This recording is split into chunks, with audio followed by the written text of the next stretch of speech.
കുവൈറ്റിൽ ആവശ്യക്കാർക്ക് സിക്ക് ലീവ് വ്യാജമായി തയ്യാറാക്കി നൽകുന്ന 2 അംഗം പ്രവാസി സംഘത്തെ അറസ്റ്റ് ചെയ്തതായി കുവൈത്ത് ആഭ്യന്തര മന്ത്രാലയം അറിയിച്ചു. 2 ഈജിപ്ഷ്യൻ പ്രവാസികൾ അടങ്ങുന്ന സംഘമാണ് പിടിയിലായത്.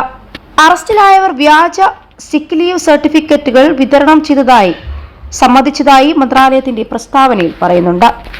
ഓൺലൈൻ ലിങ്കുകൾ വഴിയാണ് സംഘം വ്യാജരേഖകൾ നിർമ്മിച്ച് ആവശ്യക്കാർക്ക് വിൽപ്പന നടത്തിയത്. വ്യാജ സർട്ടിഫിക്കറ്റുകൾ ഡിജിറ്റൽ രൂപത്തിലായതിനാൽ എളുപ്പത്തിൽ ആവശ്യക്കാരെ കണ്ടെത്താനും അവർക്ക് വ്യാജ സർട്ടിഫിക്കറ്റും എത്തിക്കാനും സാധിച്ചതായും അധികൃതർ കണ്ടെത്തി.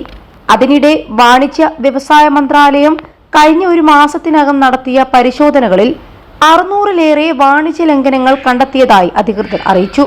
രേഖപ്പെടുത്തിയ ലംഘനങ്ങളിൽ ഗണ്യമായ പങ്കും വിലയിലെ കൃത്രിമവുമായി ബന്ധപ്പെട്ടതാണെന്ന് വാണിജ്യ നിയന്ത്രണ വകുപ്പ് ഡയറക്ടർ ഫൈസൽ അൽ അൻസാരി വെളിപ്പെടുത്തി. അൽ സലാമ ഹൈ ഹോസ്പിറ്റൽ